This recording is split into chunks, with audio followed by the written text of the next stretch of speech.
If you guys didn't know, I actually had a documentary come out with Red Bull. So was thinking we could do like a live watch party here. I haven't watched all of it. I helped with some edits here and there, but this is like my first raw reaction of watching it. Let's jump right into it. Excitement and obviously Oh my God, ability of people it's so looking loud. forward to seeing how his career develops. Everyone that interacted with him kind of knew he had the skill to be. Fuck, dude, wait, hold on. I look disgusting. Me back then, oh my god. Oh my god. I actually look like a monster, but like not a good monster. A professional player, even from the early ages. It wasn't initially supported. People that are like older, they don't really understand like the gaming world. They don't understand the gaming space. He's had a lot of hardships. He didn't really have a very traditional upbringing, so he would keep things to himself. Oh yeah, that haircut was about This it. is disastrous for Cloud9. Surely not like this. Mixwell 1 versus 5. It's not going to happen.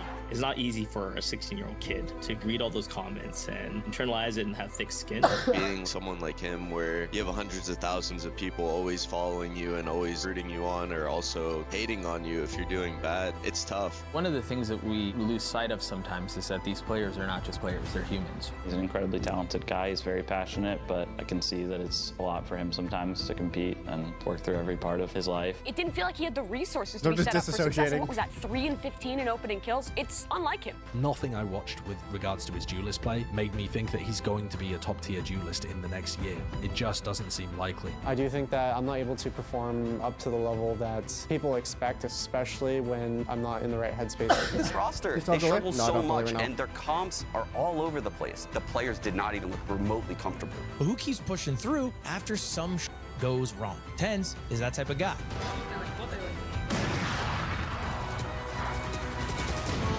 Oh, I heckin' love TenZ.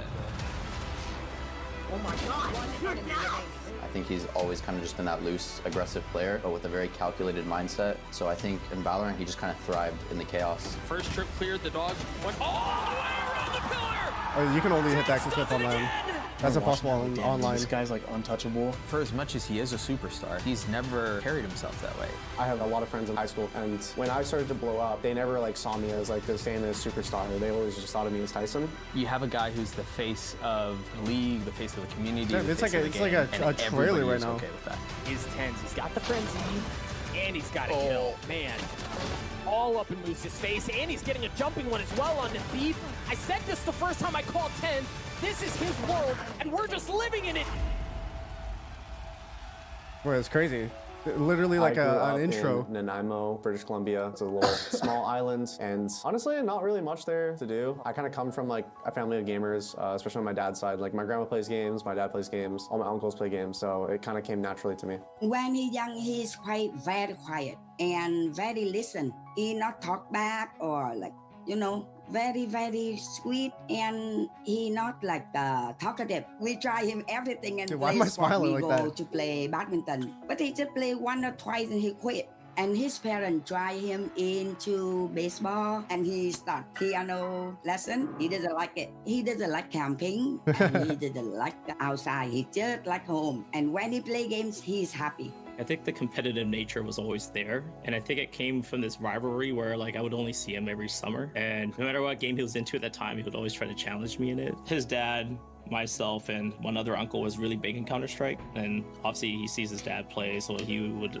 play a lot of Counter-Strike with his dad. I remember there was one year where I visited and that's when I was checking on him. So when I was watching him play, I'm like, hey, you have really good mechanic skills. They just need to be polished a lot more. And you know, he just takes feedback really well. So I asked him at that time, like, what do you actually want to do? You're already hitting high school. You're going to be out of high school in a few years. And he said, well, uncle, I really think I want to go pro. And I looked at him straight in the face and I said, well, I think you have what it takes. I used to stay up late at night and go to school with zero sleep because I'm watching like the CS major and stuff like that. That was like something that was a draw to me. I'm like, wow, it's so interesting. I think it's really cool. And it's kind of crazy that these gamers got so good and they're able to compete on like a world stage. I recall saying that if you want to be a pro CS player, you're going to eventually be on the stages. You're going to be playing with a lot of people watching you. So you kind of have to desensitize yourself. And I said streaming is a perfect platform to get used to having people's eyes on you. For a lot of the young CS players, we watched Shroud growing up. So he's a big influence on on me personally in starting my streaming career. I guess maybe some of his personality rubs off on me where I'm trying to stay chill constantly, not really reacting to stuff and just being like kind of cracked. I think he was just known as a very mechanically skilled player, lots of talent, and everyone that kind of interacted with him kind of knew he had the skill to be a professional player, even from the early ages. It wasn't initially supported. People Jeez, that are like those older, they don't really frames understand, as well. like, the gaming world, Dude, they my don't family understand are the gaming off space and for- just like the opportunities it brings. for letting me But wear I was those finally able to rectangular convince my mom, frames. for example, to like come out for my first LAN tournament. A lot of people that were like talking to my mom and saying like, wow, this like kid has like a bright future and stuff. I think from there, my mom was like more, like her eyes kind of opened up more. In CS, I remember I played with a team with him very briefly, but I just remember like his mom used to yell at him in the mic, like making him eat. Can you go? Can you go? Stop looking at chat. You're literally playing for content. Go, please. No, but seriously, that's I'm trying to. too loud. No, it isn't. So I think how C9 found me was when they were looking to create a new squad. Definitely there was like some hype around me because I was pretty dominant in the tier 2 scene. So when Daps was given the job to make a team, he asked me like if I wanted to come aboard. I think C9 is probably the best org you could have signed with, like in terms of Counter-Strike and in terms of like fan base, legacy. Like there's just so much merit that comes with signing with C9 that's just insane. But those early days in CS were really tough. They got TenZ, a lot of Dude, excitement and we were and not a good obviously team. ability and people looking forward to seeing how his career develops. 1 versus 1, they're isolated the Flames. This is disastrous for Cloud9. Surely not like this. Mixwell 1 versus 5. It's not going to happen. Pipped at the post. There will be no overtime. Wait, hold on a second. There's a lot of factors that Where, go into where's my being Deagle clip though? Where's my Deagle clip, bro? Hold up. My first match on C9. Hold up. I need to whip this out real quick. Because Merit that comes with signing with C9. I'm pulling it out. Hold on. It wasn't all bad. Because where is it? I need to find TenZ Deagle versus Liquid. Man, I need to find it. Here. I should have got 4, but come on. But I've never played Pit in my life. I've literally never played Pit in my life. Team is at the moment. Beautiful usage of utility. That's so fantastic. Oh my Bro, God. I should have got that 4th too. And if I got that 4th, trust me, I would have 100% got that 5th. Trust. a successful player and just a successful team. So I would just say like it was a very big learning experience for him and what it took to actually be a good player. Because like I said, he was very mechanically good, but that's not just what makes a professional player good. There was aspects of me, myself, not playing to my best ability, whether it was role discomfort or just nervousness or just not really feeling that well meshed as a team together. I definitely think younger players, especially if you're picking them up to join a tier 1 team, you have to give them more support than what I was given. A lot of like the bad comments and stuff, I wouldn't go out of my way to read it initially, but then I would. It's like a really, really bad mental space to get kind of into. Obviously, the internet's always going to have their opinions. So if you do well, people will love you. They'll put you on a pedestal. If you do bad, the trolls and haters are gonna hate really hard, right? And it's not easy for a 16-year-old kid to kind of like read all those comments and internalize it and have thick skin. I remember there was like points where C9 needed to get like a mental coach to come and talk to me, but it didn't really work. I was definitely in a dark hole for sure.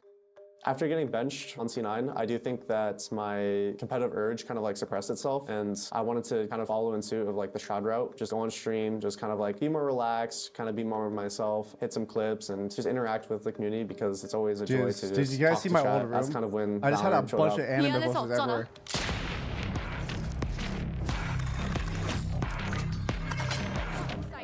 He's left side, left side. Last player standing. One enemy remaining. Wow.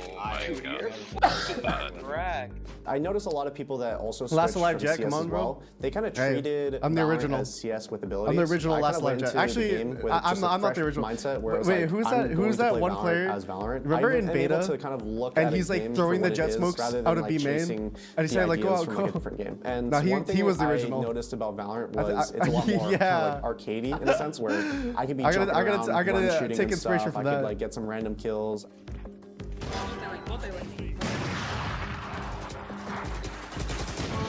Oh. I think he's always kind of just been that loose, aggressive player, but with a very calculated mindset. And I think Valorant just allowed him to get away with a lot more because like Jet was his main agent at the beginning of the game, and she had a lot of abilities that just kind of gets you out of chaotic situations. So I think in Valorant, he just kind of thrived in the chaos.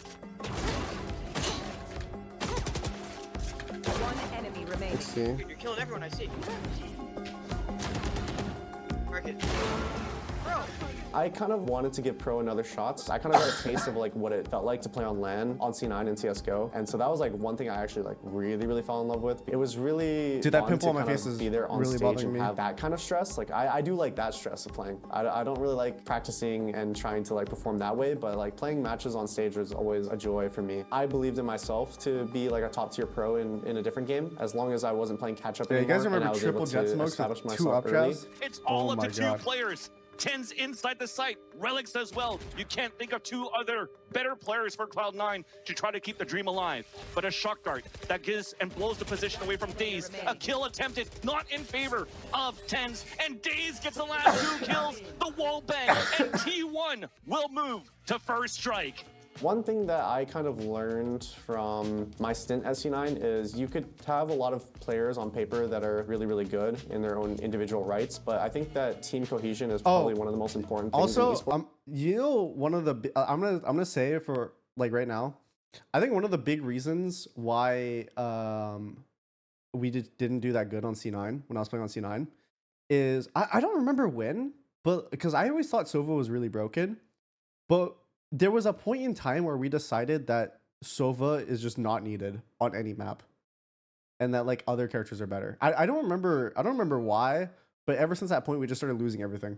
For sure, there was a little bit of miscommunication with the scene I don't and remember the roster that we were trying to make, and so with us not performing that well and Well, my actually, own everything is individual scrambled. I stream know. doing really well, that kind of like ultimately led to me deciding to pursue content creation. I'm not normally an early riser, but there's times where I would wake up at 5 a.m. when a new patch dropped because I wanted to jump at the opportunity to like play it, showcase it to viewers and stuff. I do remember this. Oh my God. Back when people didn't know what the fuck was From going my on. first initial time stepping down, I was just kind of waiting for my moment. I wanted to see what opportunities presented itself, and then I would kind of decide from there. I didn't expect to just be like fully retired from there and just focus on content creation because the game is still young and new, and I wanted to be a part of it developing still. I was just chilling one day. I don't think I was streaming, but I got a Twitter DM message from Shaz, and it was, "Yo, we need a sub. You down to sub?" And I said, "Yeah, I'm People down." used to say Jet And was then bad, I know. The rest is history. Actually with that. crazy. Is TenZ. He's got the frenzy, and he's got a kill. Man, all up in Moose's face, and he's getting a jumping one as well on the thief.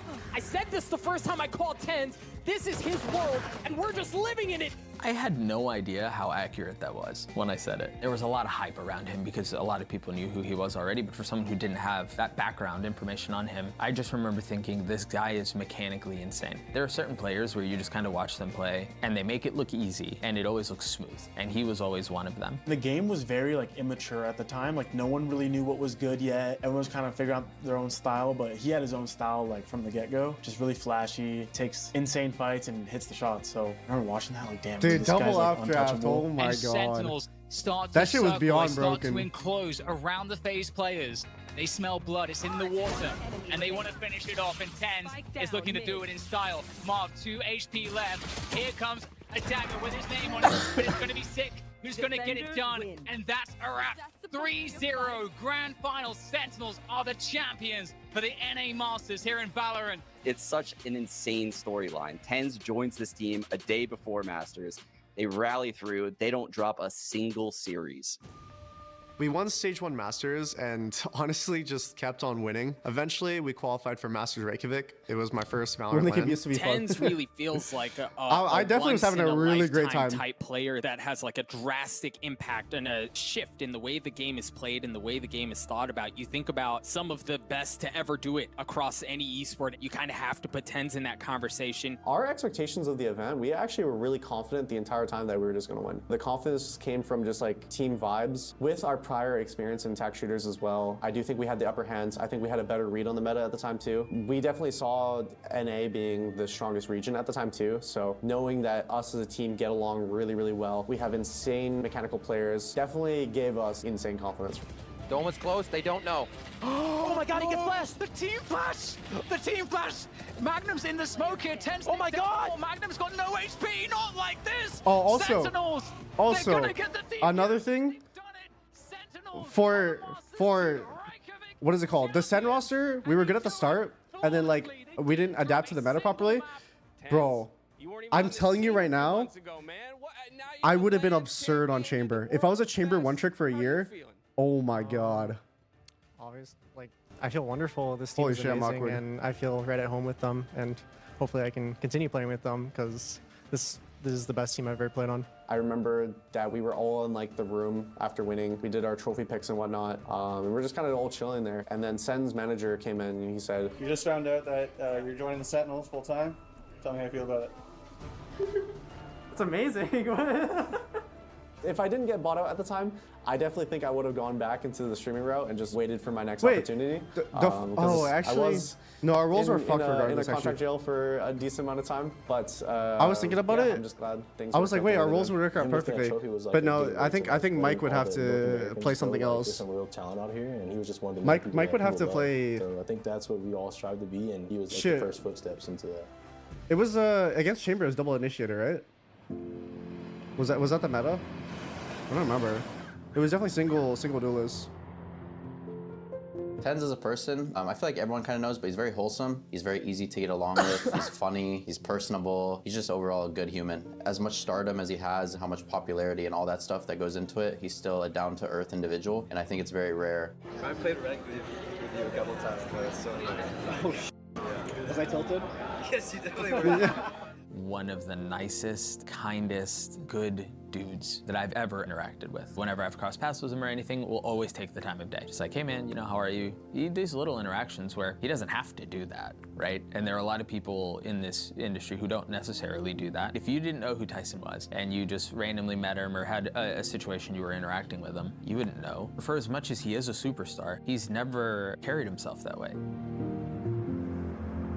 I have like a lot of friends in like high school, for example, and when I started to blow up, they never like saw me as like this famous superstar. They always just thought of me as Tyson. And so moments like that where my friends are treating me the same, my family's treating me the same, and I kind of live by my golden rule of treating others the way you want to be treated. Hey guys, this is Tarek from NA Ranked Q. I just wanted to ask Shazam, you heckin' love TenZ? That chest, I heckin' love TenZ. I just have to say, I heckin' love TenZ. I heckin' love TenZ.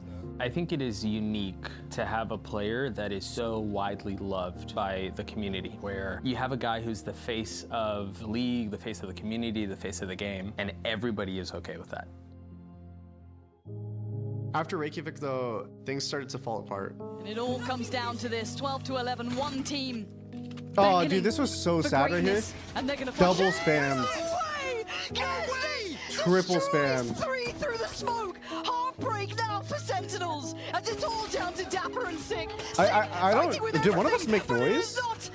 I don't know. One of us made noise or now some in shit. the 1v3. Dapper, it's your time to shine right about now. It's all on you, buddy. Surrounded on all fronts. It's all Dude, I remember getting spammed so much that match. Like through smokes and through walls. off our expectations against all odds. Send Sentinels home. And there are only 3 players, make that 2, standing between the guard and a 13-1 win on Icebox and a 2-0 sweep of Sentinels in the opening round of this playoff tournament. And as quickly as it started, it ended. Now only 2 players left alive for Sentinels. This could be it. This could be the finale. Dapper left alone. It's version 1 who are going to be knocking out the former Reykjavik champions. I do think that I'm not able to perform up to the level that people expect, especially when I'm not in the right headspace. They've got TenZ on the flank. Tom's ready for it, not again. Sam once again at a shot to get the best of TenZ, and he does. Reestablishing control on the site with so much before them. Energy with so many tools at their disposal. Artists trying to put them away.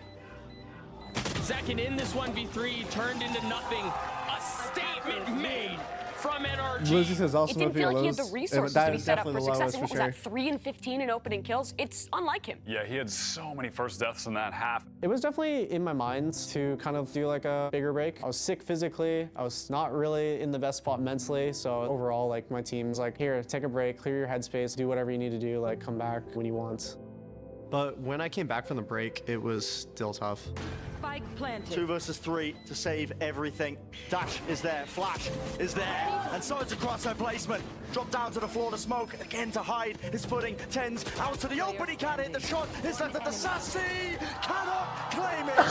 13-4, the series is done, and Sentinels are out of LCQ. Nothing I watched with regards to his duelist play made me think that he's going to be a top tier duelist in the next year. It just doesn't seem likely. I think being on a team or being a player with a large amount of fan base, I think it's obviously a double-edged sword, because passionate fans, they'll express both extreme positives and extreme negatives at the same time. Obviously, being someone like him where you have hundreds of thousands of people always following you and always rooting you on, or also hating on you if you're doing bad, it's tough. He can get hurt like emotionally, like very easily, and he can bottle it up, and he keeps it to himself a lot, I'd say. I think it stems from his childhood too. He's had a lot of hardships. He didn't really have a very traditional upbringing. He's like homes-wise, he was with his mom. I have a therapist and also now. like my mom, We're where he chilling. spent a lot of time with me. So I think he already kind of adopted a lot of like coping mechanisms to adapt to different situations, and he generally is reserved, so he would keep things to himself. So I think when things get very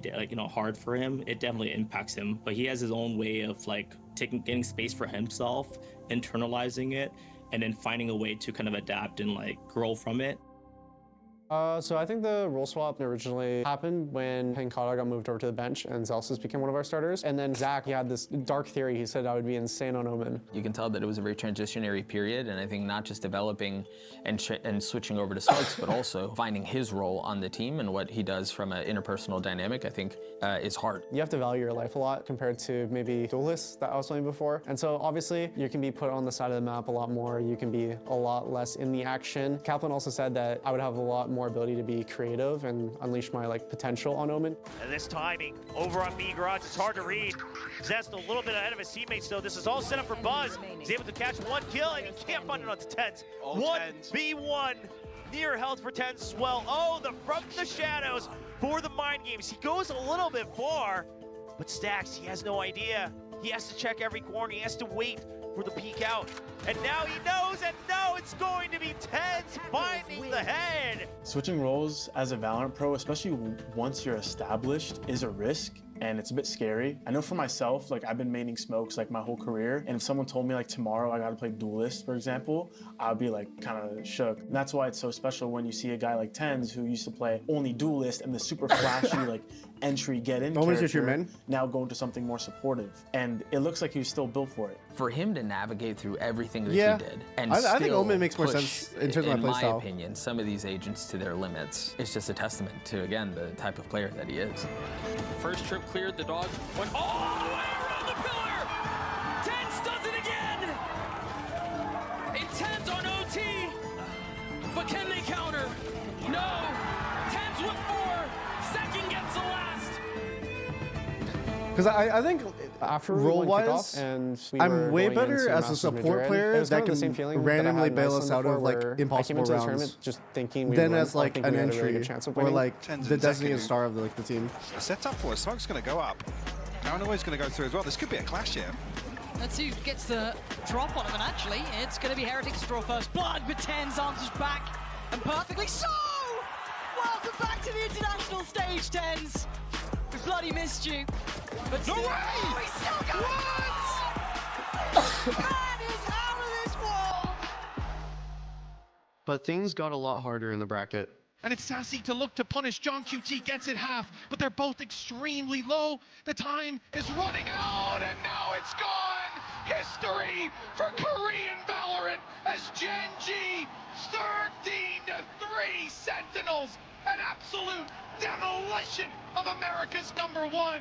After we lost to Gen G, we had to play against Paper X in the lower bracket, but I was still confident. There's so much going on now. God, I love playing against TP Paper away, X. Forsaken swings I love it aside, so and now much. Here comes the crunch. Where's TenZ gone is the big question. Forsaken still fighting. He's rapid, Still mate. trying to do it. This is going to be on TenZ. You've got to see Sassy by time. He's going to try and play this fight. Oh, he plays it so well. And they have no idea about TenZ.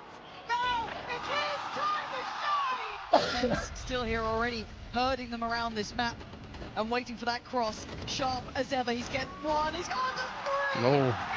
I was tricky this day too. As well, but TenZ just holding that cross. I'm seeing everyone in middle, but Divine go on the barrel out, but Sut's still there on the back lines. They're hunting them down, they're chasing them down. Something saving Paper X. It's down to 1v1, and of course it's going to be TenZ. Is he the one to do this for them? The return to the international stage like this. Can you be the man to step up? Mind Freak on the other side. The time ticking. They go towards CT. Just as Mindfix starts clearing the site, does he read it correctly? He's going to hear this. Did he spot him? Did he see him? 2 already in the round. A third would be needed. He's creeping closer. Mindfreak's not stopping. He's got to check. And he does! Sentinels are going to the grand finals! I think for me personally, I was feeling quite confident. I think the team overall was confident as well. There was a moment where I did see the map picks, and the map picks were definitely very favored in Gen G's favor, and I was like, oh, we might lose. Fundamentals of the This is so true. G, and this is it surely with the map pushing to the positions already Bro, there. actually, The position, Flash like, through into the box. Sassy's out. we saw the map and picks, alone. and it was like, okay guys, we're gonna try our best, and like we might need God on our side today. Like actually. The charge here in our grand finals of Madrid, taking map 1. But willing to give up that space, but finally here, but South is out in the but still the kill found 2v2, running and gunning to just retreat and cover that section. Now the defuse, Meteor sticking all the way. Spray down half earned, but that will be it. Sentinels, even it up 1-1. Sassy be given anything, he just doesn't expect them coming from spawn. No way you expect this, and this could be it. This should be it. The map This Mammal? done Oh. and dusted. Gen G is ever closer. Forces it out. The first wave of the util. All the flashes flying through, and so do the bullets. Luckier. A lot to overcome, a lot to do. It's just impossible. Map 5 is on the card. Wait, damn, this is cinematic as The fuck. first 4 maps of Gen G in the grand finals, it all came down to Icebox. Icebox. can we put that part in there? Fuck Icebox. This map sucks. This map does This is suck. it, the Bro, precipice. the most strategically uncreative map of all time. That map is actually terrible. I like, okay, I obviously I do hate Corrode, I hate Abyss. I do think you can run more strats on those maps infinitely than Icebox. Icebox is like, just run it down. That like Icebox is so shit. The line has been drawn, and Sentinels willing to cross it. And this will be them as an org, as players, as individuals, etching themselves in the history books. But now, Thrash plays through as entertainment, takes the drops down, but he's fallen prey to it. Hunted now up to Lakia. Also, we just took Genji's top and just beat them with it. Reinforcements, but this is it. It's a brutal scenario. They're picked to pieces. Thread unravels. Sentinels can feel it. Pressure mounting. Gen G stacking, but they will topple. They will fall. The rifles are too good. Caron, from rank to rookie to tier 1 play, left to stew. Pacific's hopes and dreams laid on his shoulders. Gen G's hopes and dreams laid on his shoulders. But how much can one man do? First one found, second one not there. It's over. Sen City, here to play, here to stay. And history has been made. Honestly, it's just an amazing experience getting to do it with these guys here, being able to lift it once again, and of course, a big shout out to the amazing audience here in Madrid, Spain. Appreciate all the fans of Sentinels, and thank you to my family. So He's also not losing that last really map, easy to say, but the amount of caffeine that man consumed that day is enough to like kill a fucking like an elephant, bro. I am retiring from competitive Bro, play. he drank like 600, 700 milligrams of caffeine. At the end of the year, I decided it was a good run. I felt like I was ready to retire. Welcome to my home. Oh god, it looks was really definitely, good now. Kind of scary, I'd say. I think the transition from going to a pro player, which I've lived basically my entire life since I was like 16, and then now kind of retiring all that and switching to content. I think there was a scary aspect because when you're a pro player, you have like a clear goal. When you're a content creator, I think you kind of have to create your own goals. For example, I was a big peripheral nerd, so I made a bunch of my own peripherals. I think like that was kind of like a dream come true, and that allowed me to like do something in my life outside of like pro gaming, like as like a reset. He's much more than just a pro player, right? So more than anything, I was proud of him because I think that's a very difficult decision to come to, especially for the most popular player in the world to decide, hey, everyone, I'm retiring, when so much of his identity is attached to playing. Obviously, as a pro player, you're exploring a lot, but you're not really truly seeing the place that you're at just because you're behind a monitor practicing for 8 hours a day. I've been able to go to a bunch of countries, do a bunch of cool stuff, like I did scuba diving. Yeah, just doing like more life experiences that I feel like I would regret not doing. It wasn't until later in my career till I actually met him in person. He's such a good guy, like really charismatic, really outgoing. So it's no surprise that like he's a top tier streamer. Everyone loves him and he just continues to be the face of Valorant. Honestly, like, I guess the reason behind signing with T1, Faker, I'm joking, by the way. It's kind of like a thing where we were both very passionate about like the things that we could help each other with, and that's why it was a no-brainer. T1 is the most prestigious organization in esports, in my opinion. So given the opportunity, I couldn't really say no. I'm just so happy to see him happy. I seen him go for. Also, I was looking at myself in that jersey. Bro, I was a little bit chunky. I was eating a little bit too well in Korea. Well, hold on. I'm gonna expose myself real quick, but like, look at my belly, bro. And that's why it was a no-brainer. T1 is the most prestigious. Bro, what the fuck were they feeding me in Korea? I was eating so much. I was eating so organization much. In esports, in my opinion. So given the don't worry. I've lost many weights. I couldn't really say no since then. I'm just so happy to see him happy. I seen him go from a kid who was super dependent on everyone around him, and seeing him grow into a young man who has complete autonomy and control of his life, and he makes hard decisions now, and he makes them with conviction. Of course, you know. Dad bought. I I'm so proud. I still worry, like always remind him about eat well and sleep well. And if he's happy in any way, I'm happy. I support in anything in his life. If he's happy, healthy, I'm okay. I climbed by just being myself. I never put on a mask or anything or like have like a streamer persona. I think I'm pretty similar to how I am IRL. But my whole thing going into Valorant, I wanted to just be, I guess, like a good role model for people that were like watching my stream and or teammates that were younger than me. So I always wanted to try to like take more of like a mentorship role in that sense to kind of like guide them in the right direction. When you talk about legacy, championships are cool, right? That's how we measure success. But when you start to look at players who leave a legacy of like a family tree of sorts, of like, these are the people that I invested time in, and these people are successful because in some way I played some impact in their development and stuff. And again, you look at Tyson, and either directly or indirectly, there are a lot of people who are a part of that lineage, and I think that's legacy, which is infinitely more meaningful and infinitely more impactful. Like, to see his growth since he was so young to now, it's been pretty crazy to see, and like, I honestly couldn't be more happy for him. Usually, you either are great at video games or you're great at making content. Tyson has somehow picked both. I basically lived, eat, and Valorant before, but if I'm ever like, I don't know, feeling freaky one day, maybe I take the mouse off the wall and start playing again. Who knows? Competing in ENC? I am competing at ENC. Wait, hold on a second. I was looking at myself in that jersey. I'm like, wait, should I go for like a walk right now or some shit? Like, should I try to hit like 10K steps or something? Like,